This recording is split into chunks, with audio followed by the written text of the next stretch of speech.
masih setia menyaksikan Gaya Hidup Masa Depan. Cicil masa depan dari sekarang.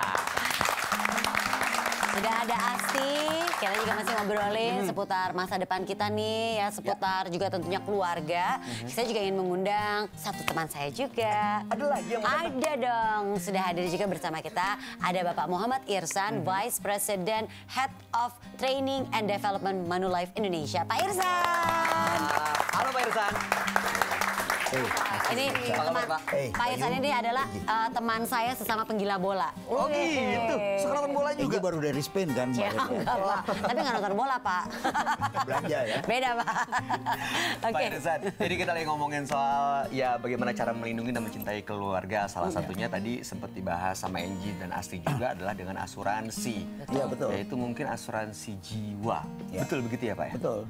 Jadi asuransi jiwa itu salah satu bentuk cinta kita ke keluarga. Ya, Karena setuju. yang mesti dipahami oleh masyarakat sebetulnya bukan jiwanya yang diasuransikan, tapi bagaimana kalau terjadi sesuatu terhadap, ambil contoh kepala keluarga, tapi orang yang ditinggalkan ya? itu tidak dibebankan dengan masalah keuangan. Setuju banget. Mungkin aku pengen tanya dulu sama penonton juga yang ada di sini. Ini penonton sudah menyiapkan asuransi belum sih? Siapa nih? Oh ada, Mbak Cantik. Halo Mbak Angie. Halo dengan Rutania. Ibu Ruth ya? Ya, oke. Udah, kebetulan aku udah punya asuransi jiwa. Salah satu alasannya sih supaya tetap bisa diandalkan ya sama keluarga tercinta itu. Sekarang punya putra satu dan asuransi itu kan meminimalisir resiko kan. Jadi kalau misalkan ada apa-apa sama saya, seenggaknya dia tetap masih bisa terus melanjutkan hidup, melanjutkan sekolahnya, pendidikannya. Jadi dia nggak terlantarkan. Oh itu bentuk cinta. Itu dia, setuju. Terima kasih ya Ibu Ruth. Setuju banget ya Pak Irsan, karena kan biasa gini, kalau misalnya sampai ada apa-apa sama kita meninggalkan keluarga kita. Kalau mereka masih usia sekolah, nanti siapa yang akan menjadi yang membiayai? Apalagi buat para kepala keluarga atau breadwinner ya kan, karena kan ada juga ibu yang menjadi tulang punggung keluarga. Iya betul.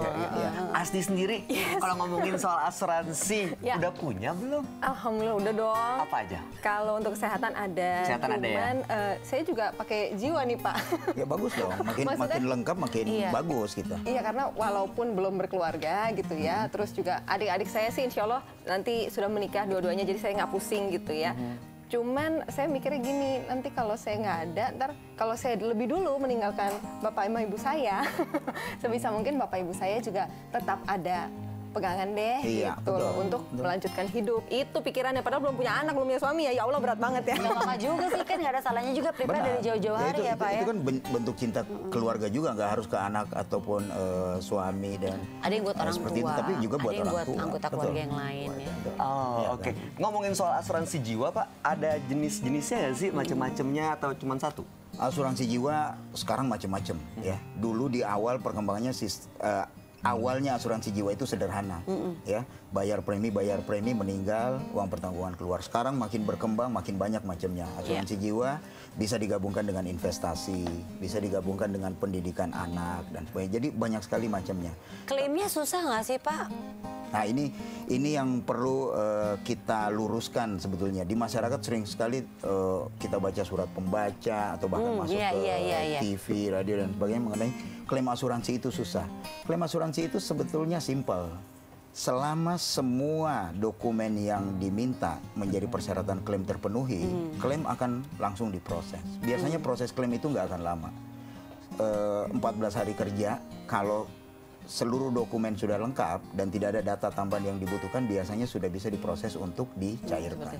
Makanya penting dari awal tuh adalah sebagai nasabah tuh harus mengetahui dengan pasti ya. Iya, betul. Asuransinya seperti apa. Kadang-kadang tuh ada yang tuh belinya tidak sesuai dengan yang dibutuhkan juga. Itu juga. Ya kan? Itu yang sering sekarang jadi masalah di masyarakat. Ya. Dia beli asuransi jiwa, tapi begitu masuk rumah sakit minta di cover juga, padahal di asuransi jiwanya nggak ada asuransi kesehatan. Jadi memang pembelajaran atau edukasi ke masyarakat penting. Asti udah lumayan lengkap, ada asuransi jiwa, ada asuransi kesehatan. Tinggal investasi udah pastilah dengan. Soalnya saya mikirnya gini ya, kalau asuransi kesehatan tuh gini loh Pak. Kadang orang berpikir cuma, aduh mesti operasi sekian puluh atau sekian ratus juta. Iya, betul. Tapi kalau saya berpikirnya gini, pada saat sakit itu bukan cuma masalah kamar ya, tapi operasi berapa, dokter berapa, nanti tindakan lain, belum kalau kita harus cek lab dan segala macam tindakan lanjutnya. Terus selain itu, untuk orang yang nunggu kita, emang pulang pergi nggak pakai uang. Terus kalau nunggu kadang-kadang masih banyak bekal lagi di rumah sakit. Dan juga buat kitanya kan di saat kita sakit pun juga nggak produktif kan, nggak bisa menghasilkan. Betul sekali. Ya udah mikirin gimana sembuh dari penyakit, mikirin biaya. Aduh, stres. Nggak sembuh-sembuh. Nanti kita lanjutin lagi karena obrolannya semakin seru. Nanti juga mungkin bagi penonton yang ada di studio kalau punya pertanyaan boleh disiapin. Pemirsa, kita akan kembali lagi tetap di Gaya Hidup Masa Depan. Cicil masa depan mapan dari sekarang.